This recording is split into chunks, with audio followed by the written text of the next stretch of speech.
नमस्कार विद्यार्थी मित्रांनो, मी मधुरा जाधव तुमच्या सगळ्यांचं स्वागत करतेय टिक्कर मराठी सरळ सेवा या आपल्या युट्यूब चॅनलवर। तर दररोज प्रमाणे आजही मी तुमच्यासाठी बीएमसी साठी प्रश्न घेऊन आले आहेत आपल्या बुद्धिमत्ता चाचणीचे। विजेता सिरीज आपण चालू केलेली आहे, ज्यामध्ये आपण दररोज अतिसंभाव्य प्रश्न किंवा पीवायक्यू चे प्रश्न पाहत असतो। तर आजही तेच लेक्चर आहे। ठीक आहे, प्रश्नांना करूया सुरुवात, पण त्याआधी प्रश्नांना बिलकुल नाही, सेशनला लाईक करून घ्यायचं आणि शेअर करायचं आहे। मग पाहूयात आपला आजचा पहिला प्रश्न। आणि एखाद्या प्रश्नाचं लॉजिक नाही कळलं तर तुम्ही कमेंट मध्ये सांगून ठेवा, जेणेकरून मग मी ते लॉजिक पुन्हा घेईल किंवा त्या पद्धतीचा दुसरा प्रश्न घेईल, म्हणजे तुम्हाला पण समजेल।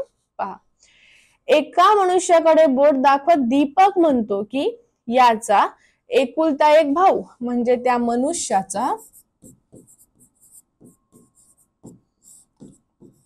एकुलता एक भाऊ हा माझ्या मुलीच्या वडिलांचे वडील आहेत।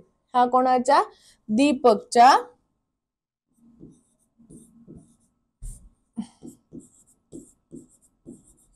मुलीच्या वडिलांचे वडील आहेत, म्हणजे दीपकचे वडील झाले। या परिस्थितीत तो मनुष्य दीपकचा कोण? आजोबा, वडील, काका यापैकी नाही। आता परत बघा, एका मनुष्याकडे बोट दाखवत दीपक म्हणतो काय? या मनुष्याचा एकुलता एक भाऊ हा माझ्या म्हणजे दीपकच्या मुलीच्या वडील, दीपकच्या मुलीचे वडील दीपक, त्याचे वडील हा झाला, हा मनुष्याचा तो भाऊ आहे। मग आपल्या वडिलांचा भाऊ आपला कोण असतो? काका। म्हणून उत्तर काय यायला पाहिजे? पर्याय तिसरा। सोपा जातो प्रश्न, अवघड नव्हता। फक्त हे प्रश्न वाचून वाचून सोडवत चला, मग एकदा वाचाल, दोनदा वाचाल, जितक्यांदा वाचाल तितकं कन्फ्युज व्हाल। पुढचा प्रश्न पाहूयात आपण। आज 1 एप्रिल आहे, आठवड्याचा दिवस बुधवार आहे, हे लीप वर्ष आहे, तर 3 वर्षानंतर या दिवशी आठवड्याचा कोणता दिवस असेल? शनिवार, रविवार, सोमवार, मंगळवार। आज 1 एप्रिल आहे, हे लीप वर्ष आहे। मग आपण फॉर एक्झाम्पल घेऊया 2016 आणि आठवड्याचा दिवस बुधवार आहे। 3 वर्षानंतर 1 एप्रिल 2016 ते 1 एप्रिल 2017, फेब्रुवारीचा महिना होऊन गेल्यामुळे वार फक्त 1 नेच पुढे जाणार। 1 एप्रिल 2017 पासून 1 एप्रिल 2018 पर्यंत वार पुन्हा 1 नेच पुढे जाणार, उत्तर येणार शुक्रवार। मग 2018 ते 1 एप्रिल 2019 पर्यंत वार पुन्हा 1 नेच पुढे जाणार। मग झाले का 3 वर्ष आपले? हो।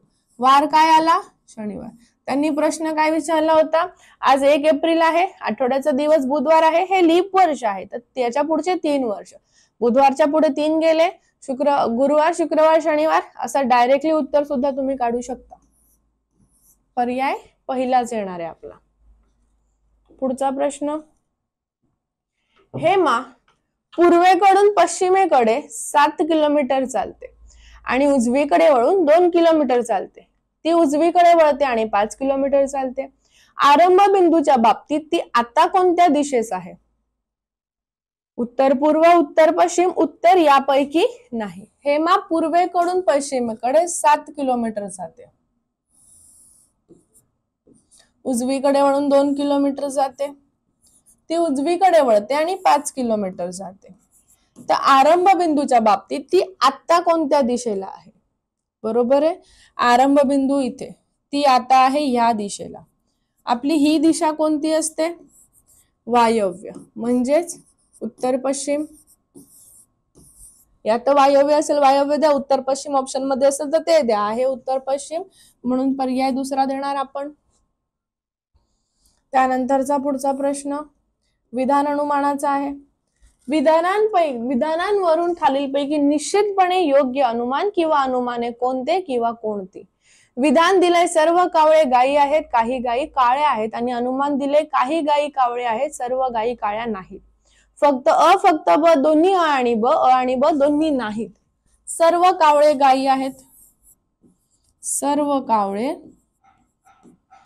गायी आहेत, काही गायी काही गायी काळ्या आहेत। झालं। सर्व म्हटलं तर सर्व कावळे गायी झाली, काही गायी काळ्या झाल्या। यावरून अनुमान बघा, काही गायी कावळे आहेत का? काही गायी हे कावळे आहेत, सर्व गायी काळ्या नाहीत। सर्व गायी काळ्या नाहीतचं असतं, सर्व गायी काळ्या आहेत. म्हणून उत्तर काय येत आहे? फक्त अ. नीट समजून घ्या. काही गायी कावळे जेव्हा आपण बाहेरून आत मोठ्या वर्तुळापासून छोट्या वर्तुळाकडे येतो आणि काही या शब्दाचा वापर असेल तर ते अनुमान किंवा तो निष्कर्ष आपला योग्य असतो. म्हणून फक्त ए बरोबर येणार. त्यानंतरचा पुढचा प्रश्न, जर नारंगीला लाल म्हटलं, लालला पिवळा म्हटलं, पिवळ्याला गुलाबी म्हटलं, गुलाबीला निळा म्हटलं, निळ्याला गडद जांभळा म्हटलं आणि गडद जांभळ्याला जांभळा म्हटलं तर केळ्याचा रंग कोणता असेल? पिवळा, गुलाबी, लाल, निळा. केळ्याचा रंग आहे पिवळा, पण पिवळ्याला म्हटलं आहे गुलाबी, म्हणून केळ्याचा रंग झाला गुलाबी. पर्याय क्रमांक आहे दुसराच. पुढचा प्रश्न दिशाज्ञानवरच आहे. अमर पश्चिमेकडे 25 किलोमीटर चालत गेला. डावीकडे वळाला 15 किलोमीटर चालत गेला. तो पुन्हा डावीकडे वळाला आणि 35 किलोमीटर चालला. नंतर तो उजवीकडे वळाला आणि थांबला. आता त्याचं तोंड कोणत्या दिशेला आहे? पश्चिम, पूर्व, उत्तर, दक्षिण. अमर पश्चिमेकडे 25 किलोमीटर गेला. डावीकडे वळाला आणि 15 किलोमीटर गेला.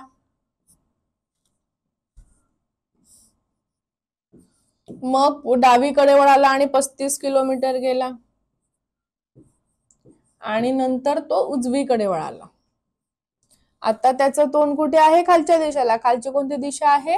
दक्षिण दिशा. पुन्हा बघा, तो पश्चिमेकडे गेला, डावीकडे वळाला, पुन्हा डावीकडे वळाला आणि मग उजवीकडे वळाला. नाहीतर चुकून उत्तर उत्तर काहीतरी द्याल. तसं काही नाहीये. दक्षिणेला आलात की तुमची उजवी डावी बाजू बदलते. ही डावी आणि ही उजवी होते. पुढचा प्रश्न पण आपला दिशा त्यांचाच आहे. प्रियंका तिच्या घरापासून पश्चिम दिशेने चालत गेली.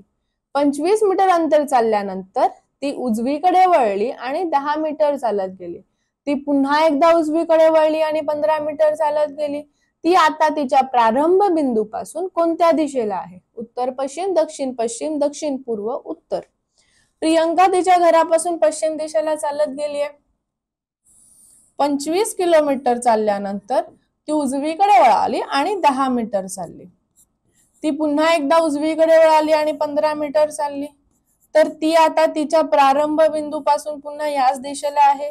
ही दिशा आहे आपली वायव्य म्हणजे उत्तर पश्चिम. पर्याय आहे पहिलाच. तर तसाच प्रश्न होता आधी पण, फक्त थोडस वेगळं होतं है ना. हेमा होती आणि ते ठीक आहे. खाली दिलेल्या आकृतीची आरशातील प्रतिमा शोधा. एलिमिनेशन मेथडने जा. बाण या साईडला चाललाय वायव्येला, तो वरती जाणार का? नाही. वायव्येला चाललाय तर तो खालच्या दिशेला जाईल का? तो कुठे जाणार? ईशान्येकडे. सेम टू सेम आकृती काढायचा प्रयत्न करते. थोडं 19-20 झाला तर लक्ष द्या. या पद्धतीने आपली आरशातील प्रतिमा दिसेल. फक्त उजवचं डावं होतं किंवा डावाचं उजवं होतं, बाकी जसंच्या तसं सेम राहतं. पुढचा प्रश्न दिलेला आहे. प्रश्नार्थ चिन्हाच्या जागी येणारी योग्य संख्या शोधा. आता प्रश्नार्थक चिन्ह नाहीये, पण आपल्याला याच्यात शोधायचं आहे की कुठला ठोकळा हा जसाच्या तसा दिसेल. एक उलगडलेला ठोकळा दिलाय, तर तो जेव्हा आपण बंद करूया तर तो बंद केलेला ठोकळा कशा पद्धतीने दिसेल हे आपल्याला 4 ऑप्शन वरून शोधायचं आहे. आता बघा, एकमेकांच्या विरुद्ध एक सोडून डी च्या विरुद्ध एफ, ए च्या विरुद्ध सी, ई च्या विरुद्ध बी. आता जे विरुद्ध असतात ते कधीच एकमेकांच्या बाजूला येत नाही किंवा कधीच एकमेकांच्या सोबत येत नाही. तुम्ही पाहिलं ना, ज्यांचं मारामारी झाले ते कधी एकमेकांच्या सोबत येतात का? नाही. सी आणि ए विरुद्ध आहेत ना, सोबत नाही येणार. बी डी सी चालेल. त्यानंतर परत सी आणि ए विरुद्ध आहेत ना, सोबत येतील का? नाही. परत बी डी सी. आता ही आणि ही सेमच आहे. मग या 2 आकृत्या येऊ शकतात. फक्त लक्षात ठेवायचं, आता सी आणि ए सोबत नाही, ते एकमेकांच्या विरुद्ध आहेत.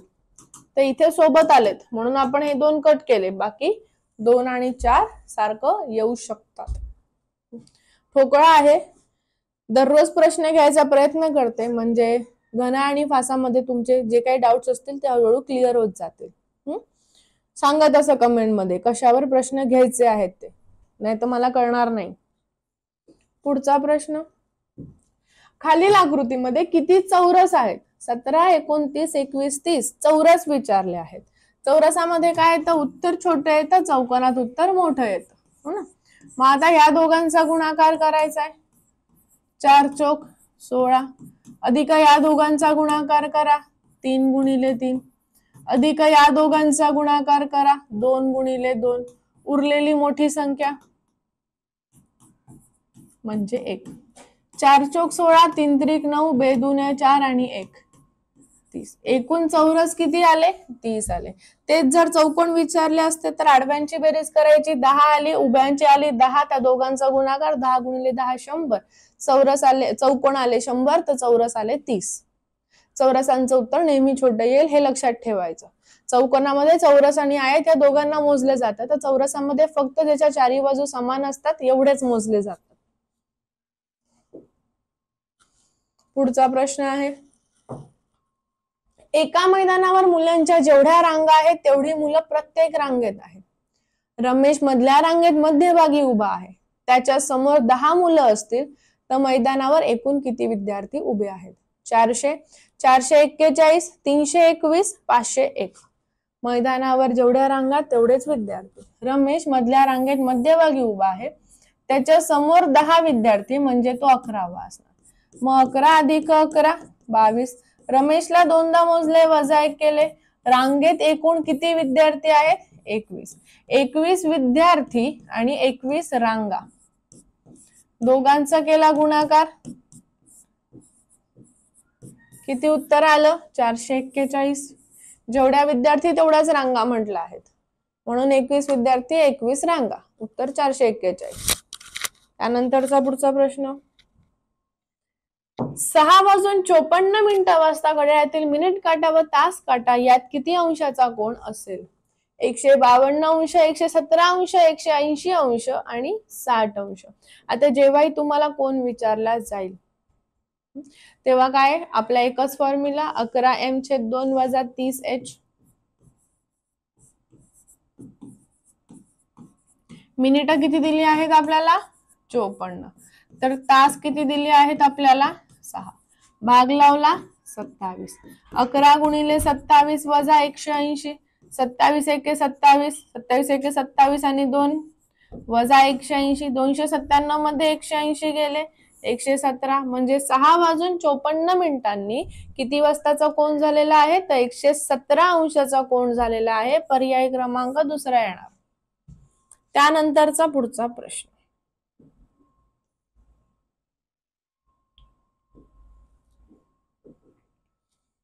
वडील व मुलगा यांच्या वयाचं आजचा गुणोत्तर 7:2 आहे. 5 वर्षापूर्वी त्यांच्या वयाचं गुणोत्तर 6:1 होतं, तर त्यांचे आजचं वय काय? शॉर्ट ट्रिकने पण करू शकता. गुणोत्तर जेव्हा 1:1चा फरक असतो दिलेल्या वयाने गुणायचं. आहे 5 वर्ष, 7:5 35, 5:2 10. ठीक आहे, पण तुम्ही करून पाहू शकता. वडील आहे आणि मुलगा आहे. वडिलांचं वय आहे 7x, मुलाचं आहे 2x. 5 वर्षानंतर म्हटलंय अधिक 5 अधिक 5, वयाचं गुणोत्तर 6:1. आता करा तिरकस गुणाकार. 1 7x अधिक 5 बरोबर 6 2x अधिक 5. मग 7x अधिक 5 बरोबर 6 12x अधिक 5. हे 12x इथे येतील. 12x वजा, किंवा हे इथे घ्या, एक काम करा, हे इथे 12x वजा 7x आणि 30 वजा 5, 25 बरोबर 5x. मग 25 भागिले 5 बरोबर x. x किती आला? 5 आला. मग आता x ची किंमत 5 आली तर यांचं आत्ताचं वय विचारलंय, म्हणजे 7x आणि 2x. 7x म्हणजे 7 गुणिले 5 35, 2x म्हणजे 2 गुणिले 5 10. दोघांचं आजचं वय किती झालं? 35 आणि 10. पर्याय कुठला आला? पहिलाच. 5 वर्षापूर्वी वय किती आलं असतं? 30 आणि 5, म्हणून उत्तर काय झालंय? पर्याय पहिला झालाय. ठीक आहे. तर हे होते आपले BMC चे आजचे प्रश्न आवडले असतील, व्हिडिओ आवडला असेल तर सेशनला लाईक करायचे, सेशनला शेअर करायचे, चॅनलवर नवीन असाल चॅनलला सबस्क्राईब करून घ्या. भेटूयात आपण आपल्या पुढच्या लेक्चरला. आज जरा लवकर संपले लेक्चर, पण पुढच्या लेक्चरला अजून जास्त प्रश्न आणते. सराव करा. एखादा प्रश्न नाही जमला, एखाद्या प्रश्नाची कन्सेप्ट नाही कळली किंवा एखादा टॉपिक नसेल कळला तर ते कमेंट मध्ये सांगा, म्हणजे त्या टॉपिकवर थोडं सविस्तर प्रश्न घेऊन येण्याचा प्रयत्न करते. चलो, Jai Hind, bye bye, take care, have a great day, be happy, be positive, be confident. भेटूयात पुढच्या लेक्चरला. काळजी घ्या. थँक्यू.